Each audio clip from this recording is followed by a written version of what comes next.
पाकिस्तान और ट्रंप इंतजामिया में कुर्बतें। अमरीकी वज़ीर ख़ारजा और नायब वज़ीर आज़म इसहाक डार में टेलीफोनिक राब्ता, दो तरफ़ा ताल्लुकात, इलाकाई सलामती और इक़्तिसादी ताउन पर बातचीत। दोनों रहनुमाओं का मुश्तरका मफादात आगे बढ़ाने के लिए मिलकर काम करने पर इत्तेफाक। इसहाक डार का शराकतदारी मजीद मजबूत बनाने का आज़म।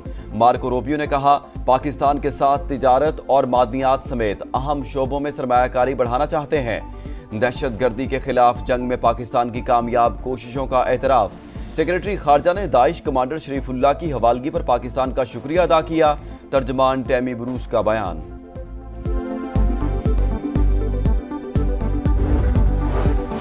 अमरीकी सदर की चीन पर मजीद 50% टैरिफ आयद करने की धमकी। कहा, अगर चीन जवाबी टैरिफ वापस नहीं लेता तो तमाम मुज़ाकरात खत्म कर दिए जाएंगे। कई मुमालिक टैरिफ पर मुज़ाकरात के लिए राब्ता कर रहे हैं। यूरोपीय यूनियन के साथ तिजारत को बाहमी होना चाहिए। व्हाइट हाउस में इसराइली वजीर आज़म से मुलाकात में गुफ्तगू। कहा, ईरान के साथ बराह रास्त मुज़ाकरात का आगाज हफ्ते से होगा। बातचीत नाकाम हुई तो ईरान बड़े खतरे में पड़ सकता है।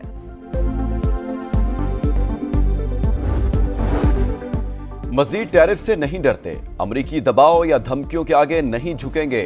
तिजारती जंग में चीन का अमरीका के सामने घुटने टेकने से इनकार। अमरीका में चीनी सिफारतकार लियू पेंग यू ने वाजे कर दिया कि बीजिंग अपने जायज हकूक और मफादात का तहफ़्फ़ुज़ करेगा। कैनेडियन वज़ीर आज़म मार्क कार्नी का भी अमरीकी टैरिफ पर रद्द-ए-अमल। कहा, ट्रंप टैरिफ से अमरीकी कसाद बाजारी के इम्कानात बढ़ गए। कनाडा को नुकसान से बचाने की हर मुमकिन कोशिश करेंगे।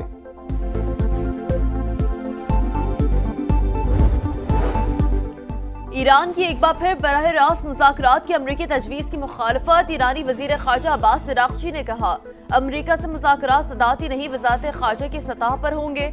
ईरान को अमरीका से बातचीत में जल्दी नहीं, गेंद अमरीका की कोर्ट में है। ओमान की सालिसी में बिलवास्ता मुज़ाकरात के लिए तैयार है।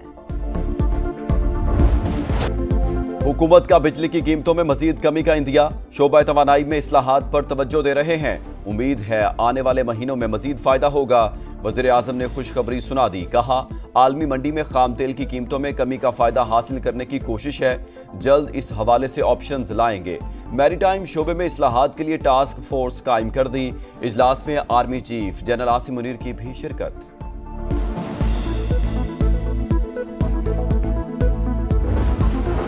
मादनियात के शोबे में तरक्की के रोशन इम्कानात। 2 रोज़ा पाकिस्तान मिनरल्स इन्वेस्टमेंट फोरम का आज से आगाज। आला सतह का अमरीकी वफ्द एरिक मायर की सरबराही में शिरकत करेगा। वजीर आज़म शहबाज शरीफ और army chief general Asim Munir का खिताब शेड्यूल। 2000 के करीब मेहमानों की शिरकत मुतवक्के। वफाकी वजीर अली परवेज मलिक इवेंट की कामयाबी के लिए पुरुमीद। कहा, रैकेटिक समेत अहम मंसूबों में सरमायाकारी, सिक्योरिटी और हुकूमती पॉलिसियों पर अहम सेशंस होंगे। कौमी असम्बली में दरियाए सिंध पर नहरों की तामीर के मामले की गूंज। पीपल्स पार्टी का हुकूमत से ऐवान में पॉलिसी बयान देने का मुतालबा।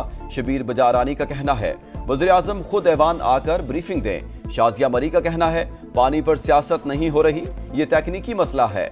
हुकूमत मुश्तरका मफादात काउंसिल का इजलास क्यों नहीं बुलाती? सदर ममलकत की मंजूरी की बात ट्रक की बत्ती के मुतरादिफ है। सिंध के पानी का एक कतरा भी नहीं रुकेगा। इसहाक डार की कौमी असम्बली में यकीन दहानी। कहा, मामले को गलत फहमी की बुनियाद पर हवा दी जा रही है। जिनकी सियासत खत्म हो चुकी, वो इस मामले को लेकर खड़े हो गए हैं। वजीर आज़म ने कैनाज के मामले पर कमेटी बना दी। मुशावरत जारी है, जो भी हल निकलेगा मुल्क की मफाद को तरजीह देंगे। नायब वजीर आज़म का वजीर आला सिंध से भी राबता। बातचीत के जरिए मसला हल करने पर जोर। मुराद अली शाह बोले, चोलिस्तान के राल किसी तौर पर काबिल कबूल नहीं।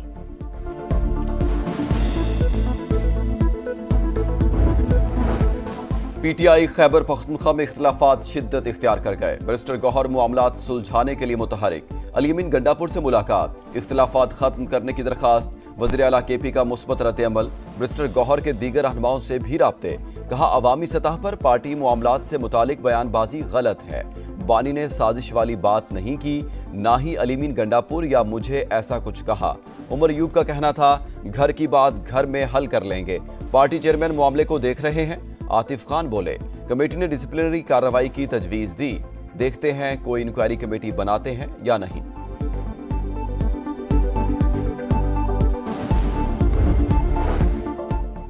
Chairman PTI barrister Gohar establishment से मुज़ाकरात के लिए पुरुमीद, कहा मुल्क की बेहतरी के लिए ब्रेक थ्रू होना चाहिए। इख्तिलाफात के बावजूद मामला अफवाह व तफहीम से हल करना चाहते हैं। मुज़ाकरात एस्टैब्लिशमेंट के सिवा किसी से नहीं होंगे। अमरीका से पाकिस्तानियों की कोशिशों से बातचीत होती है तो अच्छी बात है। सलमान अकरम राजा के प्रोग्राम नदीम मलिक लाइव में गुफ्तगू। इसराइल की गजा में दरिंदगी जारी। दीर उल बलाह और खान यूनिस पर वहशियाना बमबारी में 2 सहाफियों समेत 60 फलस्तीनी शहीद, 40 लाख अफराद बेघर। अमरीकी सदर का कहना है गजा को कंट्रोल करना और उस पर कब्जा करना अच्छी बात होगी। यरगमालियों की रिहाई के लिए काम कर रहे हैं। नेतन्याहू की भी ठिठाई, कहा गजा के लोगों को कहीं और जाने का इंतखाब करना चाहिए। फ्रांस, उर्दन और मिस्र का काहिरा में इजलास। इसराइली जहारियत के खात्मे और फौरी जंगबंदी का मुतालबा।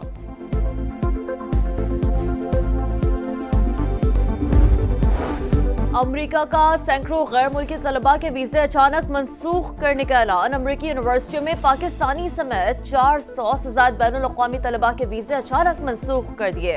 अमेरिकी मीडिया के मुताबिक वीजे मनसूख करने पर अमेरिकी जामियात ने हुकूमत से वजाहत मांग ली। कराची में 9वीं और 10वीं जमात के सालाना इम्तिहानात का आगाज आज से होगा। शहर भर में 499 इम्तिहानी मराकिज कायम। 3,75,000 तलबा और तालिबात इम्तिहानात में शिरकत करेंगे। इम्तिहानी मराकिज में मोबाइल फोन्स लाने पर पाबंदी होगी। खैबर पख्तूनख्वा में भी 9वीं और 10वीं के पर्चे आज होंगे। 9 लाख से ज्यादा तलबा इम्तिहानात में हिस्सा लेंगे। कराची से गैर कानूनी रिहाइश पसीर अफगान शहरियों की वापसी शुरू। डीआईजी साउथ के मुताबिक सुल्तानाबाद होल्डिंग कैंप से 190 अफगान शहरियों को चमन बॉर्डर मुंतकिल किया जा रहा है। न्यूजीलैंड से व्हाइट वॉश के बाद कौमी क्रिकेट टीम के खिलाड़ी वतन वापस पहुंच गए। टीम बारास्ता दुबई लाहौर पहुंची। खिलाड़ियों में इमामुल हक, सलमान आगा, मोहम्मद अली, उस्मान खान, अब्दुल्ला शफीक, फहीम अशरफ और इरफान खान शामिल। तीसरे वनडे में भी कौमी टीम को स्लो ओवर रेट पर फाइन। खिलाड़ियों पर मैच फीस का 5% जुर्माना आयद।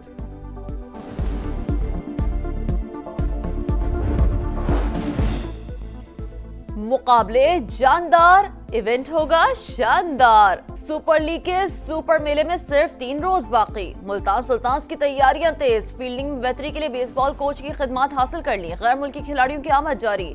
मैचेस सुपरवाइज करने के लिए मैच ऑफिशियल्स का भी ऐलान। 13 अंपायर्स और 7 मैच रेफरी जिम्मेदारी निभाएंगे। अलीम डार आखिरी बार पीएसएल में अंपायरिंग करेंगे। पीएसएल का इफ्तिताही मैच रावलपिंडी में शेड्यूल। पटियाला घराने के नाम पर गुलकार असद अमानत अली खान की 18वीं बरसी। असद अमानत अली खान ने 1000 से ज्यादा फिल्मी और गैर फिल्मी गीत गाए। 2007 में प्राइड ऑफ परफॉर्मेंस से नवाजा गया।